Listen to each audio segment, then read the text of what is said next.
status. Ang paalaalang ito ay hatid sa inyo ng Department of Health at ng Far East Broadcasting Company, Philippines. 1116 DXAS, your community radio. Kasama sa araw-araw, kakwentuhan ka agapay, kaibigan ka barangay. Ito ang radyo mo. 1116 DXAS, your community radio. 1116 DXAS, your community radio.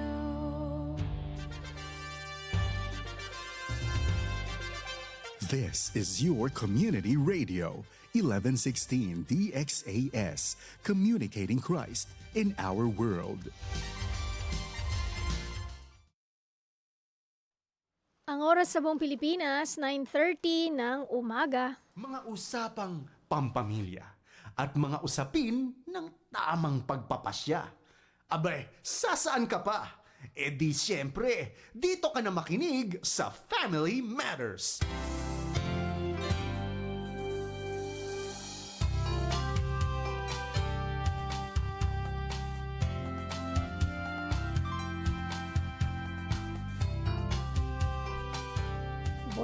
Buenas dias a todo. Mapagpalang Tuesday morning po. Ngayon ay May 19, 2026 at kayo ay nakikinig dito sa 1116 DXAS, your community radio. Ito ang programang Family Matters at dahil hashtag Tuesday Parenting ngayon, ay kami po ang inyong mga kasama, Dang Estrada. Edna Marcelo po, buenos dias. Magandang umaga po sa inyong lahat at mapagpalang araw. Kamusta ka, kapatid? Mabuti naman, Ate Ed. At natutuwa tayo sa panibagong araw na ibinigay sa atin ng Panginoon sa kalikasan, sa kalusugan. At kung kayo po ay nakikinig sa atin dito ngayon at kami po ay inyong sinasamahan, paki-message po kami, paki-like ang ating FB page. Live na live po tayo. At magkukwentuhan tayo tungkol sa, syempre, pag Tuesday ay parenting. At ang topic natin ay modeling the way, not just pointing the way. So magandang araw po sa inyong lahat na nakikinig sa atin mula sa Basilan, Sulu, Tawi-Tawi, dito sa 98 Barangay ng Zamboanga City at kahit na nga sa iba't ibang dako ng mundo dahil tayo ay napapakinggan sa ating FB page, sa ating live. So, Ate Ed, sige, simulan natin. Anong topic natin ngayong araw na to? So, ayan, imbitahan muna natin sila no mag-text po kayo sa 0916296625 or mag-comment po kayo dahil live na live po tayo ngayong umaga. Mag-comment po kayo sa atin pong FB page, ano po, ang 1116 DXAS, your community radio. At ang topic po natin ang ngayong umaga, Dang, no, ang ganda kasi modeling the way, not just pointing the way. Ayan, hindi lang natin minomodel, ano, yung atin yung mga dapat na ipakita sa atin pong mga anak, kundi talagang i-point natin sila doon sa kung ano talaga yung dapat nilang gawin. Kumbaga tayo mismo din, no, nakikita nila na ginagawa po natin yung atin pong mga itinuturo o nais na makita nila sa atin pong mga buhay. Ayan, ang ganda. Ganda-ganda ng atin pong topic ngayong umaga. So yun, ano, sa atin pong Bible verse for the day ay makikita po natin at matutunghayan po natin sa Deuteronomy chapter 6 verses 6 to 7. So ito po ang sinasabi doon na, these commandments that I give you today are to be to be on your hearts. Impress them to your children. Talk about them when you sit at home and when you walk along the road. So grabe, no, na hindi lamang po natin basta ituturo sa kanila, kundi sa lahat po ng aspeto ng buhay nila, no po. So, Dang, ano po ang iyong magandang insight patungkol dito sa ating pong Bible verse, no? At patuloy po na nais namin po kayo na makasama sa ating pong topic ngayong umaga, sa ating pong pag-uusapan na paano nga ho ba natin magagawa na ang ating pong mga anak ay makita nila at masumpungan na yung ating tinuturo sa kanila ay makakatulong sa kanila pong mga buhay at kung paano ito magbibigay buhay, hindi lang makakatulong sa kanilang buhay, kundi magbibigay buhay, sa kanila pong mga tinatahak na landasin hanggang sa kanila pong paglaki. So, yun po, no, makikita ho natin na yun po ang atin hong pag-aaralan ngayong umaga. Paano nila ma-embrace yung Word of God, no? Paano intentionally natin ituturo sa kanila yung Word of God, no? Hindi lang po basta sa mga parents ito or sa mga magulang, kundi mismo sa mga kung sino po yung nag-aalaga po araw-araw sa inyo pong mga anak. 'Di ba? Kasi may mga yaya, yung iba nating anak, kasi lalo na pagka-working parents, no? Or working mother yung ating pong mga nanay. So, every day, wag po nating palampasin yun na hindi po natin ituro sa kanila. Yung pagsasaliksik sa salita ng Panginoon, yung pagbabasa nito, at yung paano i-apply sa kanila pong mga buhay ang salita ng Panginoon. So, discussion na po tayo, no? Sa atin pong discussion ngayong umaga ay matutunghayan natin yung iba't ibang points, no? Na makakatulong po sa atin, mga basic po ito na mga kaparaanan, o mga kaalaman na atin pong pwede pong i-apply o maaari pong maibahagi natin sa ating pong mga anak, sa ating pong araw-araw na pakikipag-ugnayan sa kanila na ang salita ng Panginoon ay buhay at magbabago ng kanila pong mga buhay at makakatulong sa kanila pong paglago bilang mga individual, no? Hindi lamang po basta yung bata sila, kundi talagang makita nila ano po yung impact ng salita ng Panginoon sa kanila pong mga buhay. So, simulan na po natin. Point number 1, natural God talk. So, dito po makikita natin na ang ating pong spiritual na paglago, tayong mga nanay, tayong mga parents, tayong mga guardians, ay hindi lamang po nakikita na yung paglago nating spiritual ay hindi lamang siya nakikita sa pag-upo natin, no? Bawat linggo, bawat Miyerkules sa ating pong mga midweek services, sa ating pong mga prayer meetings, no? Kundi po, ito po ay nagaganap kahit na po saan pong aspeto ng ating pong mga buhay, kahit nagbabakasyon tayo, na yung mga chill time natin, so makikita natin dun yun. So makikita kasi natin, for example, sa nature, no? Sa nature matututunan natin na for example, yung mga anak natin maliliit pa, ipapaliwanag natin, tignan mo sino ang lumikha ng napakagandang araw na yan, yung sikat niya, yung pagsikat niya sa paglubog, no? So sino yung paano nangyayari yan, so matututunan nila doon, yung mga nature ay magiging kapakinabangan sa kanila. Kaya dapat nilalabas natin sila, no? Sa parke makikita nila may mga puno, may mga bata. So paano na-create yung mga yan ng Panginoon at kung paano matututunan nila na paano nga ba makikipag-relate tayo sa ating pong kapwa. So nature, sa ating pong paligid, paano papangalagaan ang ating pong kapaligiran. At paano po at kanino bibigay ang credit, no, ng mga bagay na yun sa ating pong paligid, yung mga living things, no, na ginawa ng Panginoon at paano nabubuhay yan na walang tulong ng, kumbaga tayo tutulong, for example, didiligan mo yung halaman para siya ay lumago.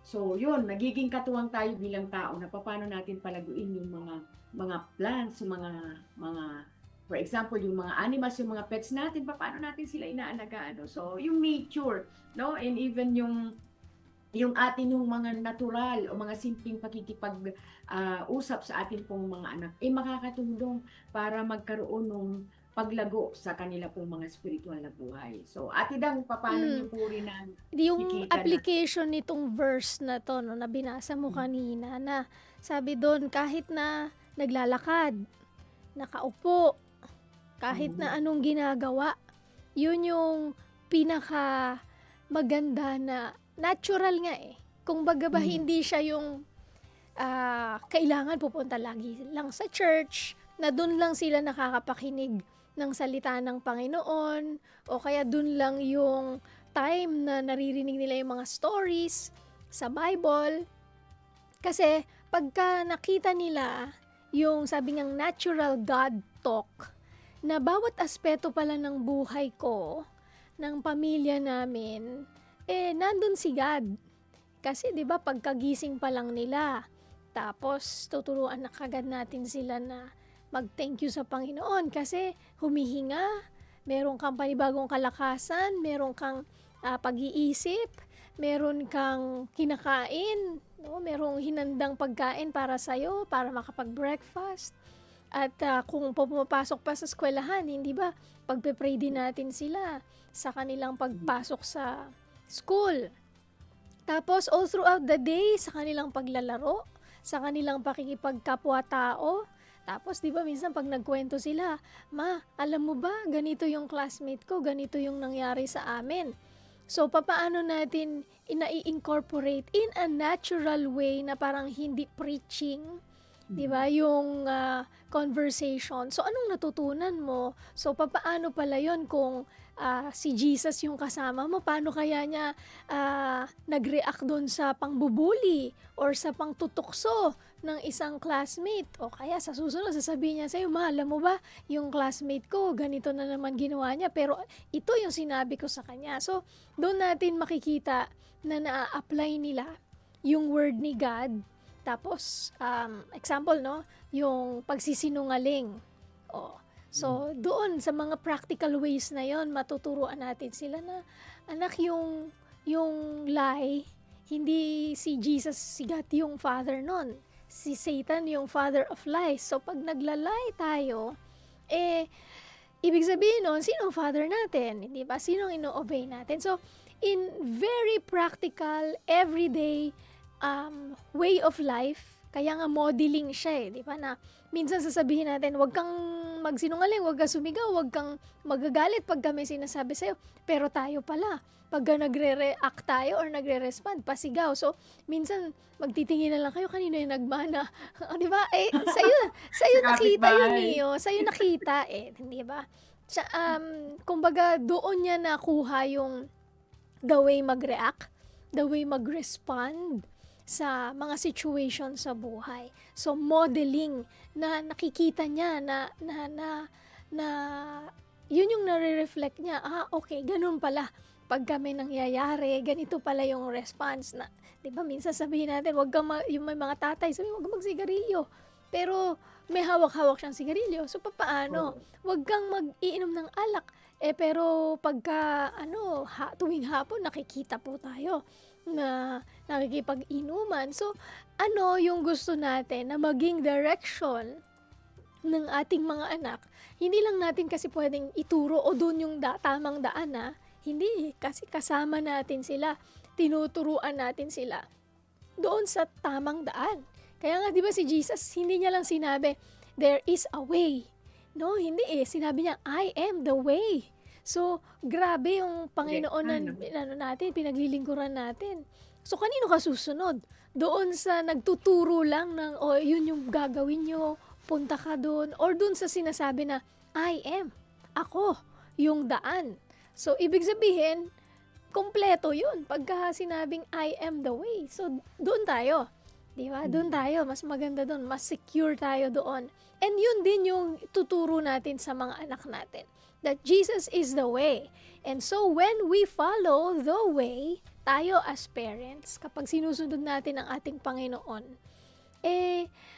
madali lang din yung modeling na nangyayari. Kasi di ba, Ate Ed, may mga times din na, syempre, hindi naman tayo perfect. At we really fail. And minsan, nakikita yun ng mga anak natin.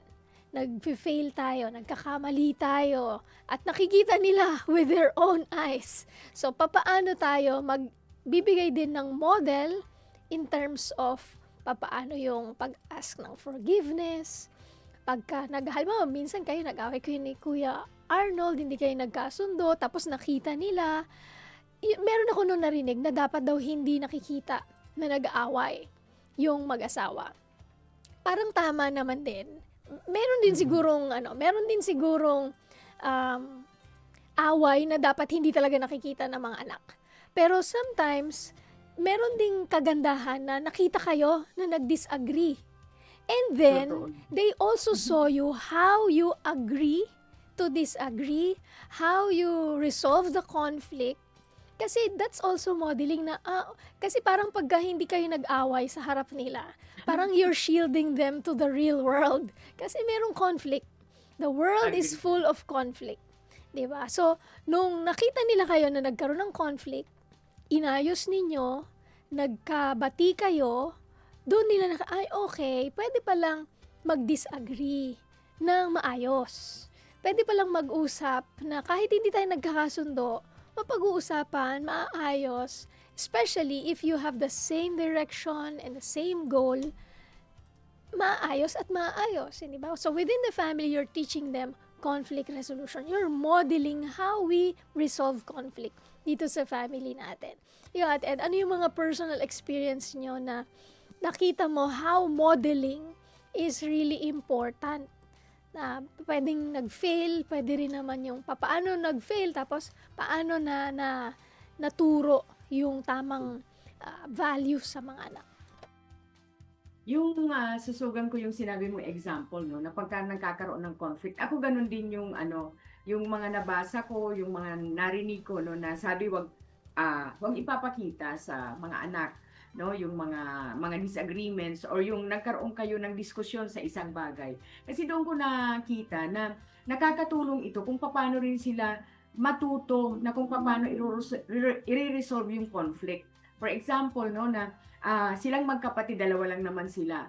Pag nagkakaroon sila ng conflict, hindi ako nagmi-middle sa kanila, no? Ang ginagawa ko, pag minsan yung isa nagsumbong, for example, yung bunso nagsumbong, "Ma, nagalit si ate sa akin." So tatanungin ko, "Anong nangyari? Ba't nagalit?" So sasabihin niya ganito kasi, ang sinasabi niya, "Mami, galit na si ate sa akin," ganyan. So dahil sa kanilang naging diskusyon, ang sabi ko lang sa bunso ko, "Anak, dapat matutunan ninyo na kayo yung nagre-resolve ng inyong conflict. Kasi kayo lang naman yung naglalaro, kayong dalawang magkausap. So paano nagkaroon ng conflict na nagalit si ate, o so ikaw magsusumbong ka. So kayo yung mag-settle nun. Kasi para matutunan ninyo yung inyong pakikipag-ugnayan sa ibang tao. Kasi pag nasa school ka, hindi mo naman alam kung nagkakaroon din sila ng mga diskusyon sa mga kaklase, di ba?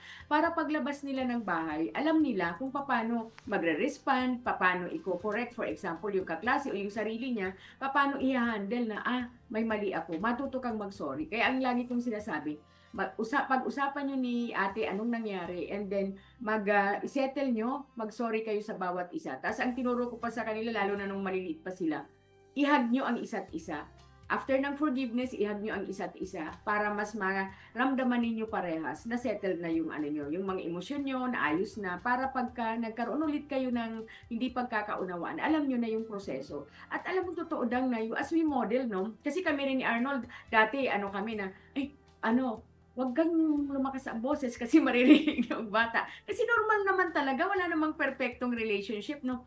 Pero alam mo nung sabi niya, na-realize namin na hindi rin pala kailangan ganun. Kasi kailangan mo nga rin, na normal yun, na nagkakaroon ng mga di pagkakaunawaan. Minsan nga, mga maliliit na bagay lang yung yung pinagdiskusyonan ninyong mag-asawa, tapos nag-flare up na, para minsan nagiging historian na yung bawat isa, no? So, yun, nakita nila na, kasi minsan sasabihin nila sa akin, "Ma, nag-away kayo ni Dad."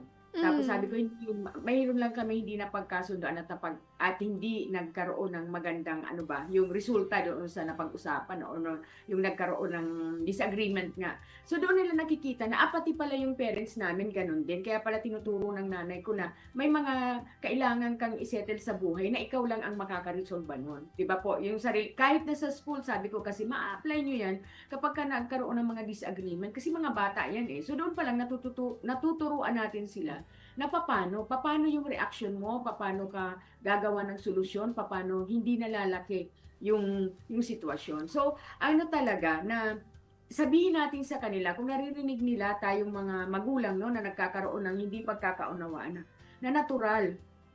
Hindi siya maiiwasan dahil nga iba-iba tayo ng mga pananaw, iba-iba tayo ng mga pakiramdam, no? So, ang mga conflict, nasisettle siya ng maayos kahit na meron.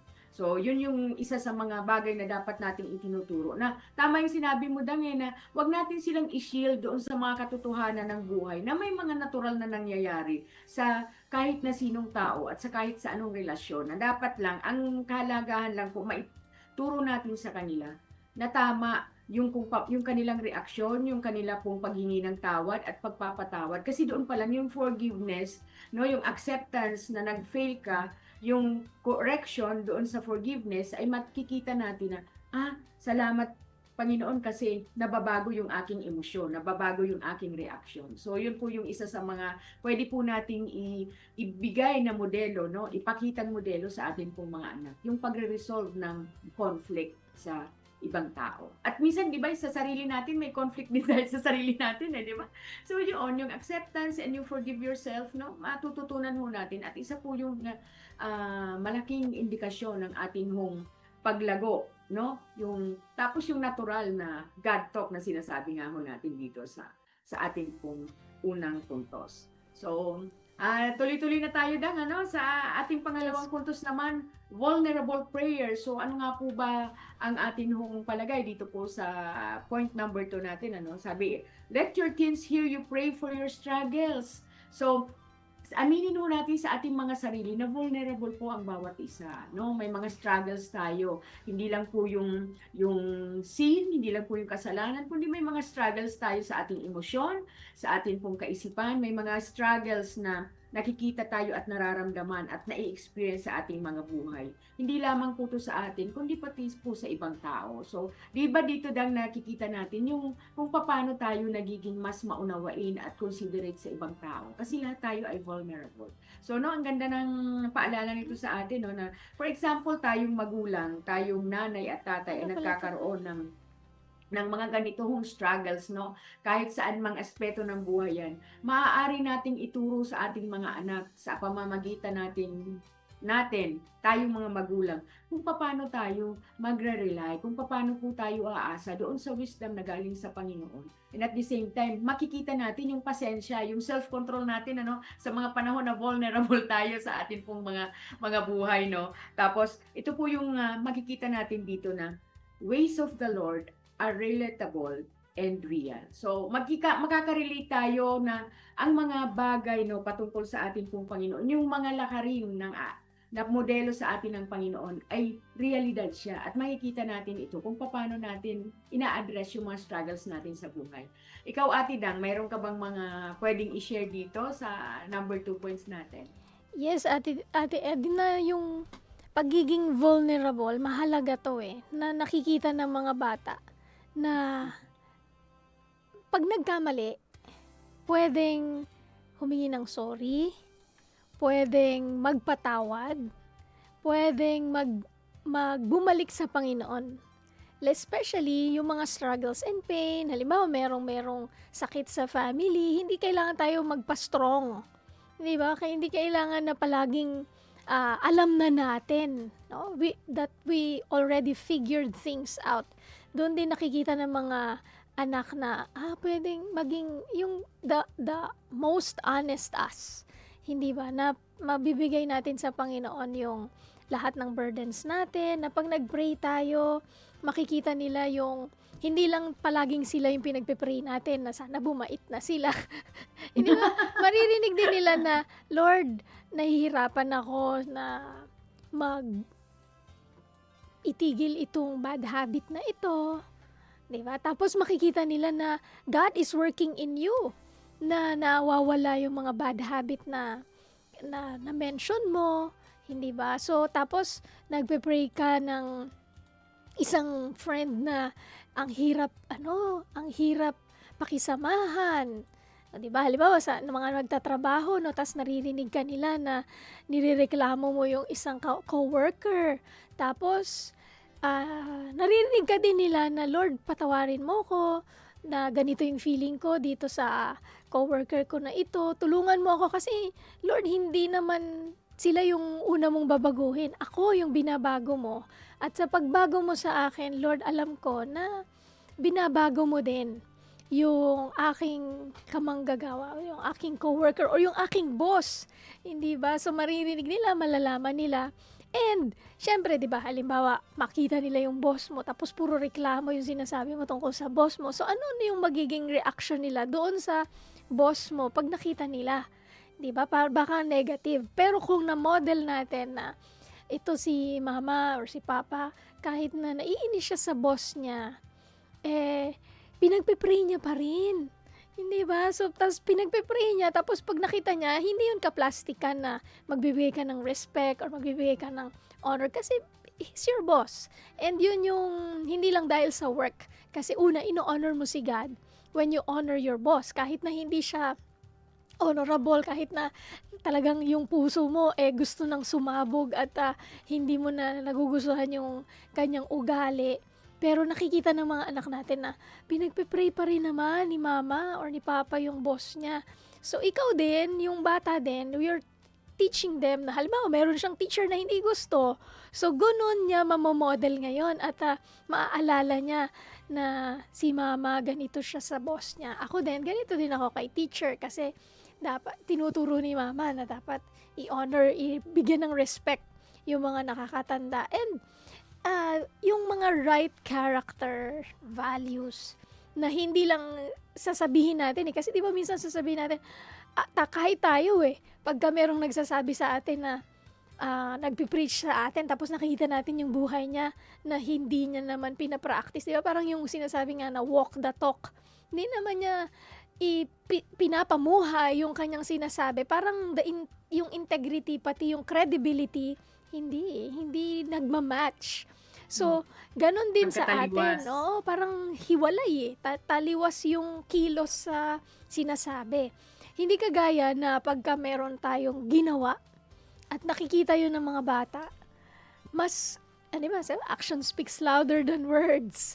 Di ba? Na minsan nakikita nila na galit ka, pero pagka nahimasmasan ka naman, ay hihingi ka ng sorry ha, mali talaga yung reaction ni mama, dapat pagpe-pray natin yung ganito, ganyan. So, doon na de-develop yung vulnerability na sila din mismo, pwede din sila maging vulnerable sa'yo. Na naiinis talaga ako dun ka-classmate ko, o kaya dito sa teacher ko.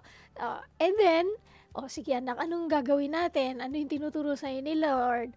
Ano yung pwedeng maging response mo dyan? Tapos, and then at the end of the conversation, you pray together, and then you teach her. Tapos siya, ma-amaze ka siya din mismo magpe-pray na, Lord, sorry, ganyan.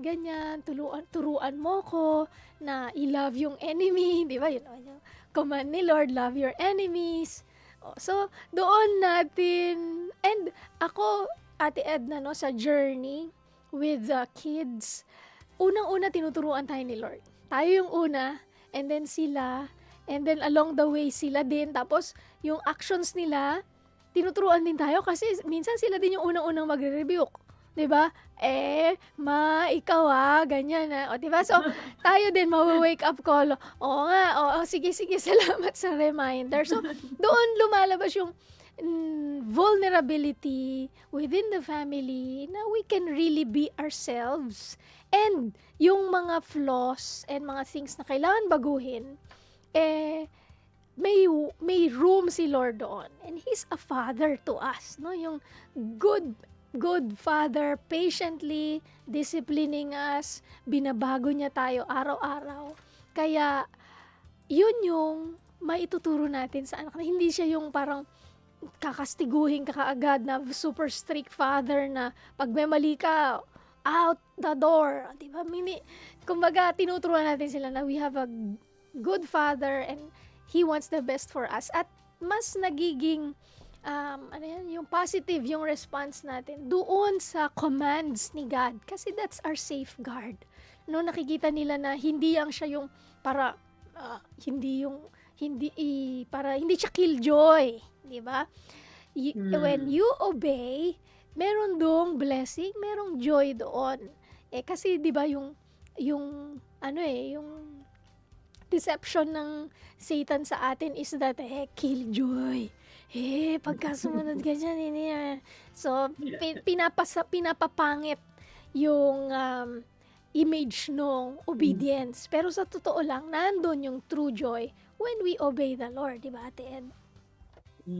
Ganda nung yung sinabi mo na yun na Dang. Kasi totoo na tayo, wag nating ipakita sa mga anak natin yung naperpekto na tayo, no? Naperpekto tayo kasi pagka nakita yun parang robot na rin na dapat ganito. Yung parang wala na silang choice sa buhay, no? Pero ito po yung isang napakagandang opportunity for us, no, na makita nila na, yung nanay ko, nagkakamali din pala. Alam mo, may mga pagkakataon sa buhay ko, Dang, na nung lumalaki yung dalawa, ano kasi, parang mabilis ako mag-react sa kanilang mga ginagawa. So, minsan kahit konting ano lang, andyan na ako para mag-react. Pero nitong pa-teenager na sila, na mas na-realize ko na dapat mas maipaliwanag ko sa kanila na, anak, may ganito akong kahinaan. Tulungan nyo ako. Ito yung mga right words. Ito yung sinabi ko sa kanila na, nung point na yun sa life namin, sabi ko sa kanila, anak, tulungan nyo ako kasi may kahinaan ako sa ganitong aspeto.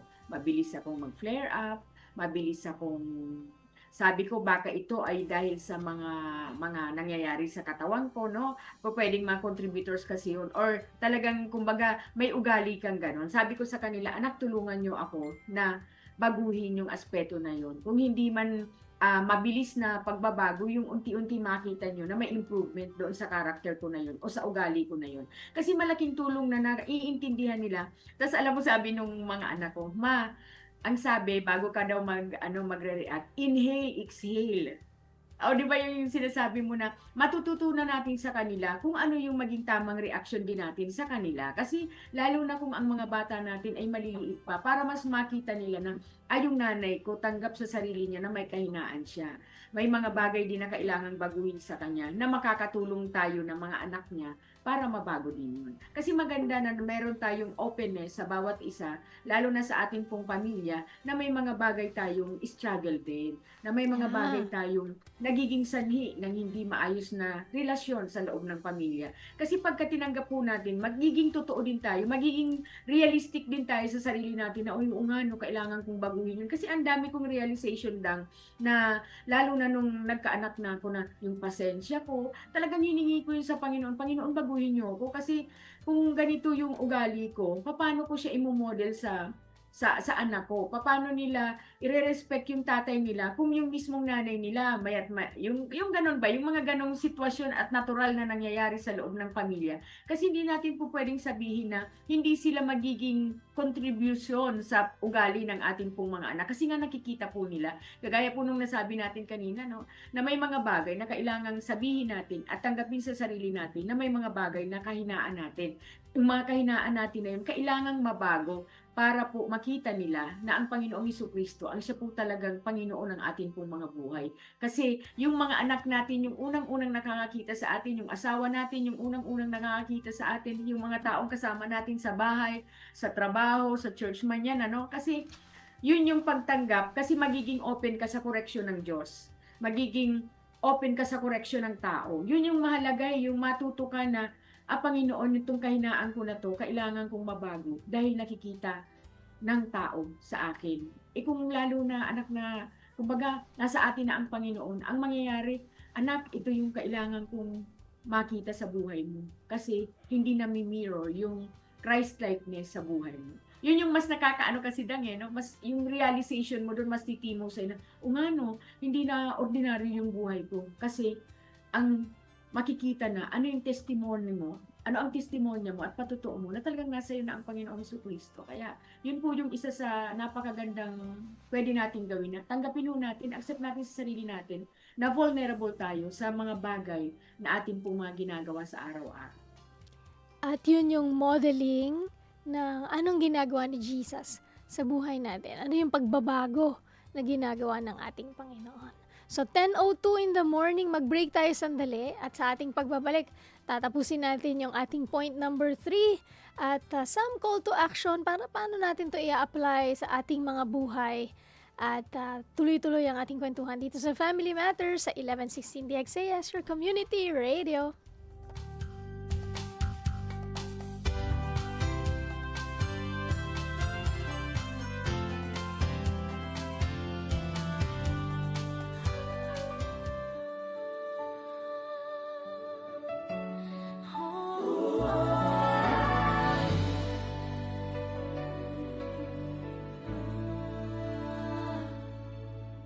Ang pamilya simula pa man noon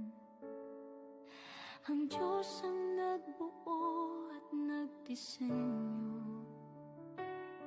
Sadyang kay ganda at mahalagang pundasyon, tayo ay bahagi ng dakila niyang plano.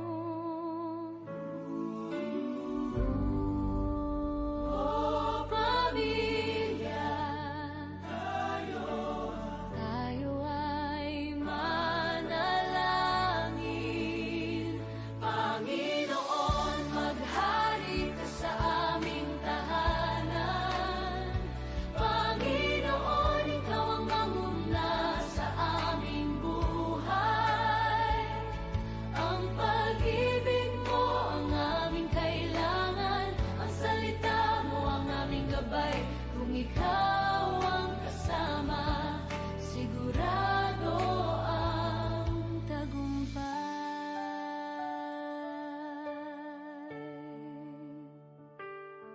Sa gitna ng pagod at ingay ng mundo, may isang silungan na laging totoo.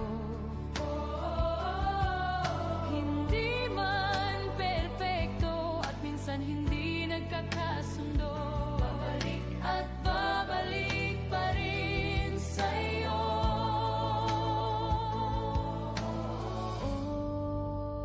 Oh, pamilya, tayo ay manalangin. Panginoon, maghari ka sa aming tahanan. Panginoon, ikaw ang manguna sa aming buhay. Ang pag-ibig mo ang aming kailangan. Ang salita mo ang aming gabay. Kung ikaw ang kasama, sigurado ang tagumpay.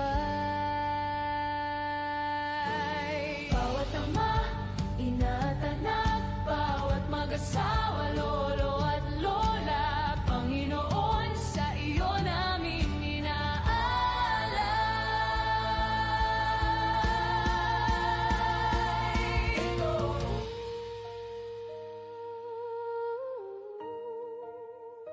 Ito ang aming panalangin, kami ay iyong dinggin. Panginoon, maghari ka sa aming tahanan. Panginoon, ikaw ang manguna sa aming buhay. Ang pag-ibig mo ang aming kailangan. Ang salita mo ang aming gabay. Kung ikaw ang kasama, sigurado ang tagumpay. Maghari ka sa aming tahanan. Panginoon, mamuna sa aming buhay. Ang pag-ibig mo ang aming kailangan. Ang salita mo ang aming gabay. Kung ikaw ang kasama, sigurado ang tagumpay. Panginoon, maghari ka sa bawat pamilya. Panginoon, maghari ka sa aming pamilya. Panginoon, maghari ka sa aming pamilya.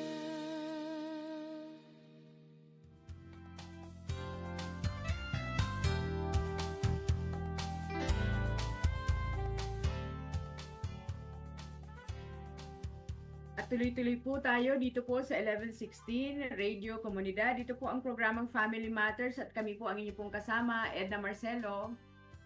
At Dang Estrada, ang DXAS po ay isa lamang sa mga himpilan ng Far East Broadcasting Company at kasapi sa kapisanan ng mga broadcaster ng Pilipinas. Kami po ay nagsasahimpapawid sa pamamagitan ng katapatan ng ating Panginoon at dahil sa kanyang faithfulness at sa inyong partnership tayo po ay patuloy sa radio ministry At hindi na lang nga sa radio ministry, pati na rin sa online at on the ground. Kaya naman inaanyayahan namin kayong maging bahagi ng ating radio ministry by giving.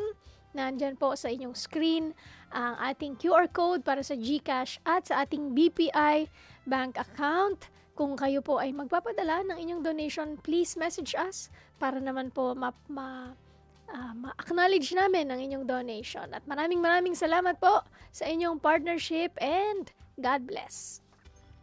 At yan, happy listening po sa ating pong mga tagapagkinig at maraming mga tagapagkinig dito po sa Zamboanga, sa Basilan, sa Sulu, sa Tawi-Tawi at sa iba't ibang dako po ng mundo dahil po sa ating pong live streaming. At nais ko lamang pong batiin ang aking panganay, si Sofia Iyana, dahil kanya pong birthday ngayon. At salamat Uy, sa happy Panginoon birthday! sa kapatan niya.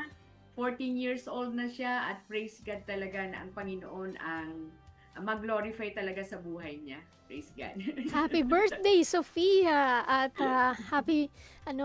congratulations din, Ate Ed, sa inyo ni Kuya Arnold sa pagpapalaki sa isang napakaganda at mabait na si Sofia.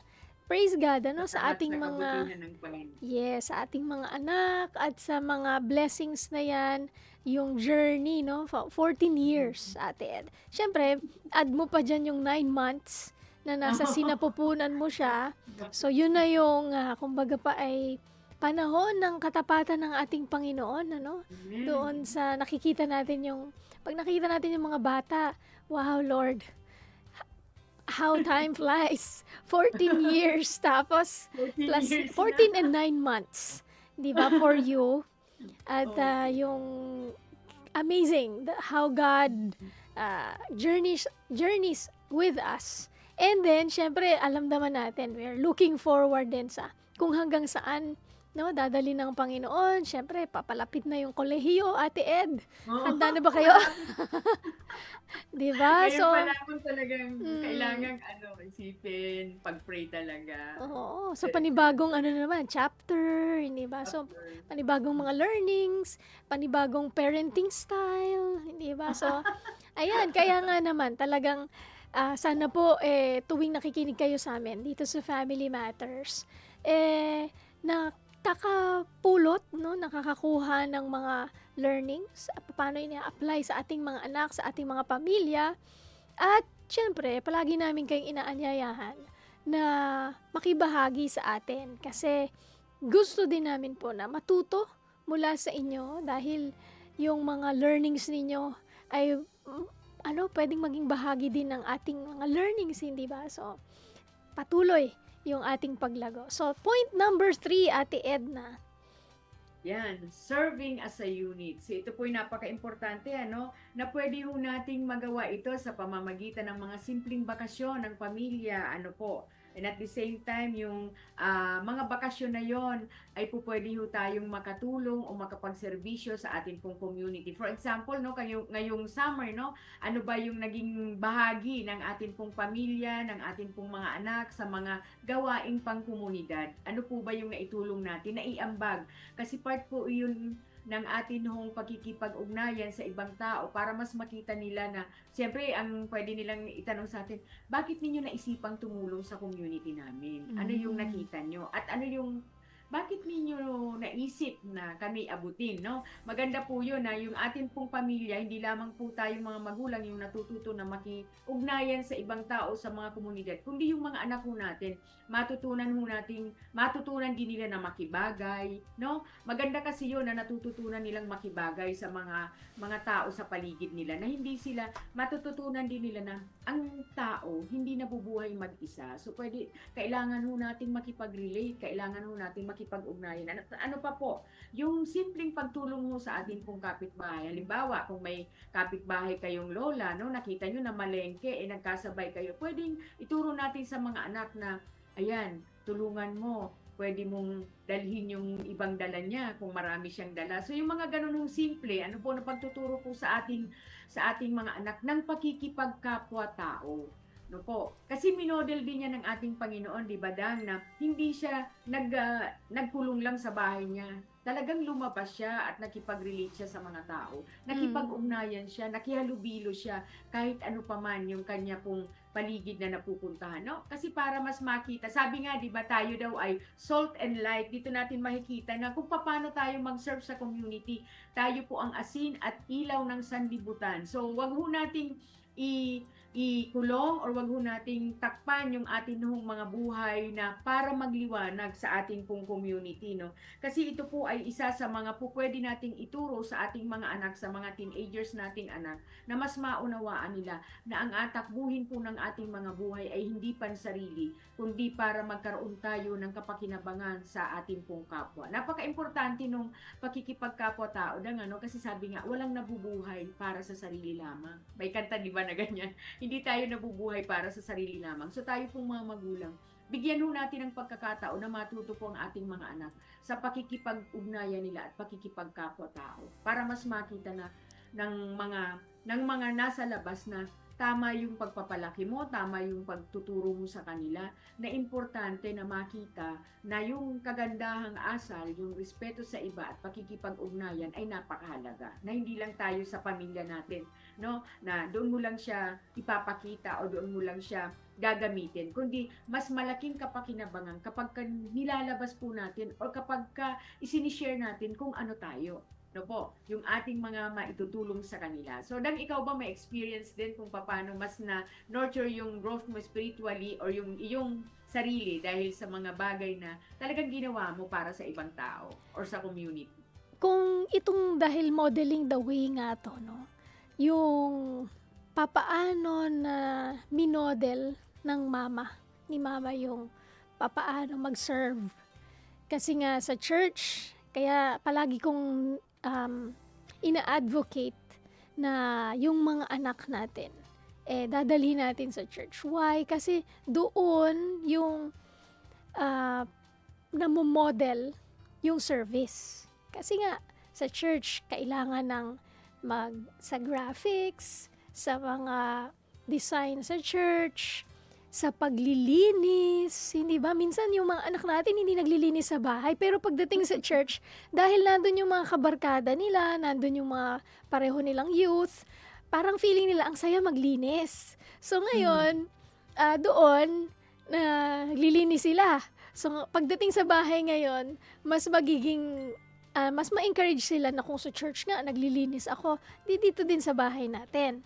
Diba? So, doon yung modeling na pagka si parents, pagka tayo po ng mga nanay, mga tatay, nagsaserve sa church, nakikita nila yon, they would also want to do that. So, kami ganun lumaki kami sa church na nagsaserve, kahit ano yan, maglinis, magluto, no? Sa VBS, dati assistant lang. Magaling magluto si Mami. Yes, from assistant to teacher, to organizer, 'di ba, sa mga youth na mga events, camping.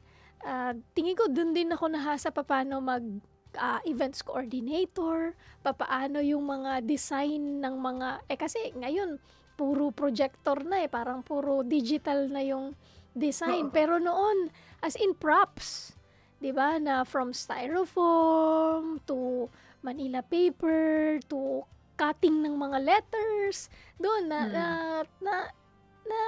doon na develop, no, yung mga talents and skills. So hindi lang sa stage na kumakanta ka, yung instrumento, lahat Kumbaga, sa church you will discover the things that God has gifted you with. And then, yung character mo din, madedevelop doon. Kasi syempre, hindi naman perfect yung mga tao sa church. So, may mga away din, may mga inggitan, may mga conflicts din. And doon, di ba, yung kanina pag-usapan natin, lahat ng aspeto ng buhay mo, nade-develop. And kapag kakasama po natin yung mga anak natin, when we serve, sila din, kahit minsan, di ba, pagka mga bata, ang inisip natin, ako, magulo lang yan. Magulo lang sila. Pero sa totoo lang, feeling natin bumabagal yung trabaho. ang totoo, we're maximizing them. Kasi hindi naman tayo forever na malakas. And then eventually, makikita mo, sila na yung mas gumagawa ng mas maraming bagay kesa sa atin. Kasi tinrain natin sila young. So, yung servant's heart, modeling it to them, hindi lang dun sa church ha, kasi syempre, di ba, yung mga churches din natin, may mga outreaches din yan.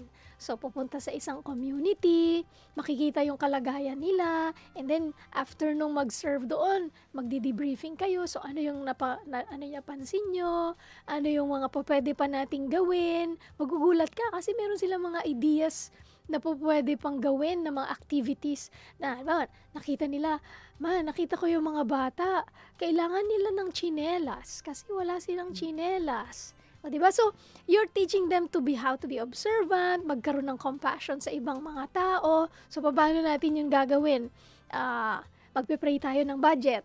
So, tinuturuan mo na naman sila to expand their faith na kahit maliit lang yung means ninyo as a family, magpe-pray siya. At kung meron siyang allowance, magugulat ka, sasabihin niya, magbibigay ako ng ganito sa allowance ko. Diba? So, pagka iisipin natin, kala mo simpleng project lang siya or simpleng activity lang siya na pupunta, hindi.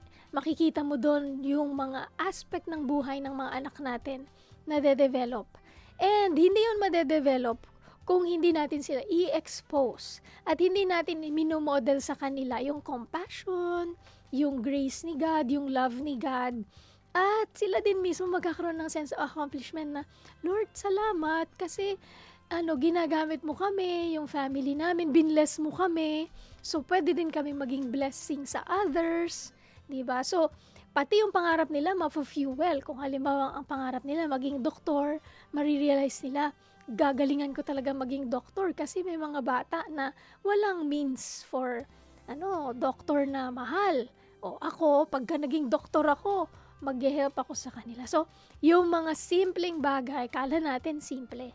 Pero sa totoo lang, tinuturuan natin sila na mag-serve, hindi lang sa Panginoon. Unang-una yon sa Panginoon, And you serve the people that God loves. At yung kung hindi pa sila mga believers or naniniwala kay Jesus, doon natin nagiging bridge para ma-share yung story ng gospel, ng pag-ibig ni Jesus sa kanilang mga buhay. Ayun, ang ganda-ganda, na hindi lang sa pagsiserve, sa Panginoon, kundi yung extension ng service natin, mula sa Panginoon, ma-extend natin yung ating pong mga services sa ating pong kapwa, na doon natin mai-impart sa kanila na importante ang mga tao sa paligid natin. Tama yung sinabi po ni Ate Dang, na para makita nila na ang Panginoon concerned sa kanila. Yung compassion, yung pagmamahal na kahit ano pa sila na makita yon. At ang ganda nga ng mga projects, lalo na sa mga churches na may compassion sila for kids, and even yung fellowship with the men's and women's sa community. Kasi may extend natin yung ating pong pagmamahal sa kanila. Mapapakita natin, minahal kami ng Panginoon, kaya extend namin sa inyo yung pagmamahal na yun ng Panginoon. So, ang ganda-ganda, So, gusto ko lang i-share, isang maiksi lang kasi ang oras natin, na dito po may mga pangyayari minsan sa buhay natin na akala natin wala lang yun, minsan yung mga struggles natin. Kami, for example, sa family, may mga instances na nung nagti-teenager na si Sofia, medyo challenge sa amin, hindi nahirapan, kundi naging challenge sa amin kung paano kami makakapag-relate sa kanila. Kasi from, kumbaga malarong bata, masayahin, at saka vocal, biglang siya, unti-unti na tumahimik hanggang sa naging napakatahimik. So, nahihirapan kaming arukin. Dumating sa mga instances ng buhay namin na talagang nagagalit kami kasi parang bakit iba, So, kasi hindi namin siya nakilalang ganun. And alam mo, ang nakakatuwa lang Dan sa mga pagkakataon na marami tayong mga pinagdadaanan sa buhay bilang mga magulang. Naiiyak ako. Yung may mga instances sa ating buhay na talagang ang Panginoon lang ang pwedeng magsaayos at mag-ayos at magbigay ng panibagong pasimula sa pwedeng nagkaroon ng strain yung relationship niyo sa anak niyo, Parang kami, ba't naging ganito? So may mga pagkakataon sa mga sa buhay namin na talagang struggle talaga na paano kaya i-handle ito. Pero alam niyo po ang nakakatuwa pong experience namin sa buhay. Ang Panginoon ang siya pong nagsettle noon. Ang Panginoon ang siyang nag-ayos ng relationship. Ang Panginoon ang siyang nagbigay sa amin ng wisdom bilang mga magulang. Anong gagawin natin? Siguro ako sa party ko bilang nanay dahil ako yung kasama nila. Alam mo talagang binukas ko yung puso ko na anak, ito yung nararamdaman ko. Bakit lumalayo ka? Ano bang diferensya ko? Kung ako yung dahilan ng ganun mong pagbabago, anak, patawarin mo ko. Kasi napakahirap na ikaw na magulang, hihingi ka ng tawad at ng pasensya sa anak mo na hindi mo alam kung saan siya nanggagaling. Ikaw rin minsan hindi mo alam na parang nagre-react ka lang sa kung ano siya. No? Pero alam niyo po ba yung pagkakataon na yun sa amin pong pag-uusap, talagang nag-usap kami ng one-on-one. No? Ilabas yung emosyon, umiyak kayo bilang nanay, bilang anak na yung relationship niyo para maayos at ikaw na magulang, maging bukas ka. Kung may pagkukulang ako, anak, patawarin mo ko. Tulungan mo ko na sabihin mo sa akin, ano yung pagkukulang ko. Alam mo na, kasi yung personality ko, hindi naman ako ganun eh. Yung katapangan ko ba na parang yung disciplinarian. So, napakahirap nun sa akin. Sa akin bilang magulang, challenge din siya, no?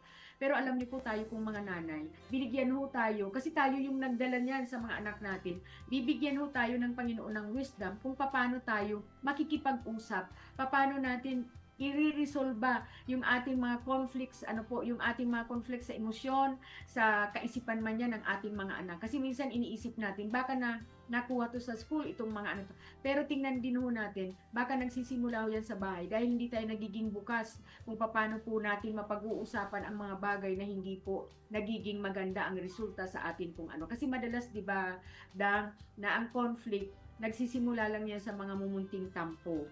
Hanggang sa hindi nila ino-open sa'yo, nasa mind nila, nasa puso nila, ang pakiramdam nila, ayaw sa akin ng nanay ko. Hindi ako mahal ng nanay ko. Hindi ako tanggap ng nanay ko. Hindi ko maramdaman ng nanay ko.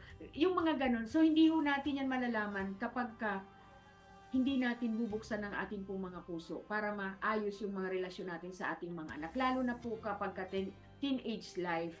So, nandun yung confusion, nandun yung transition ng kanila pong mga pagkatao. Siyempre, nagtatanong sila sa sarili nila. Ako naging sensitive ako na pagkalalo, parang malungkot, ganyan. Anak, anong problema mo? May problema ka ba sa akin? May problema ba sa eskwelahan? May problema ka ba sa kapatid mo na hindi mo sinasabi? Kasi minsan, akala natin tahimik, okay lang sila, nasa kwarto lang, hindi lumalabas. Kamustahin po natin sila. So, yun po yung isa sa mga bagay na talagang inayos sa akin ng Panginoon na, Edna, bawasan mo. Kahit na si Arnold, sinabihan ako, bawasan mo yung pagka-stricta mo, bawasan mo yung pagiging masyado mong, yung too hard ba? Na hindi na sila makain. Siguro yung kagustuhan mo lang na maging maayos yung ugali nila, parang nasobrahan naman. So, maging balanse ho tayo, ipanalangin ho natin sa Panginoon. Panginoon, hindi ko kayang maging maayos na nanay. Panginoon, hindi ko kayang maging mabuting nanay. Panginoon, hindi ako mapagpatawad na nanay. Lahat po yun, idalangin ho natin sa Panginoon. Dahil hindi lang po ako nakakaranas. So, tayong mga magulang, siguro ikaw Dan, dahil may pinapalaki ka rin na bata, no? Mas nai-encounter mo o mas nakikita mo sa sarili mo na hindi pala natin kaya. Sabi nga, apart from God, we cannot do nothing naman. Kahit na sino pa, wala ho tayong kakayahan na baguhin yung mga pagkatao natin, yung mga ugali natin na nakagis na natin sa ating mga biological families, no? So, napaka-importante po na makita ho natin na i-accept natin, patawarin natin ang ating sarili. Manghingi tayo ng patawad sa ating mga anak. Manghingi tayo ng tulong sa kanila. Paano ka mag-improve bilang nanay, bilang tatay. Kasi hindi lang po ito usapin ng nanay, usapin din po ito ng tatay. Kaya ho kayong mag-asawa, mag-uusap po, maging open yung inyo pong mga pag-unawa, yung mga kaisipan natin, yung puso natin na kailangan nating pag-usapan ito. Kasi hindi ito tama. No? Magtulungan tayo paano natin maayos yung relasyon natin sa ating mga anak. Kasi sabi ko nga po, wala hong perpektong magulang, hindi natin pwedeng piliin ang mga magulang natin at mga sitwasyon sa buhay. Pero may choice po tayo na ipagkatiwala po ang ating pong mga buhay, ang ating pong mga relasyon, ang ating mga kakanyahan bilang magulang sa ating pong Panginoon. Na siya pong magbibigay sa atin ng wisdom upang tayo po ay maging mga mabuting Kristiyanong magulang. Dapat laging may ganun Kristiyanong magulang po tayo, mga kapatid. So, yun po yung akin pong nais na i-share sa kanila kung paano nabago ng Panginoon ang relasyon ng amin pong pamilya lalo sa amin pong pagpapalaki sa amin pong mga anak. Napakahalaga talaga na sumusunod tayo sa Panginoon. And siya yung model natin.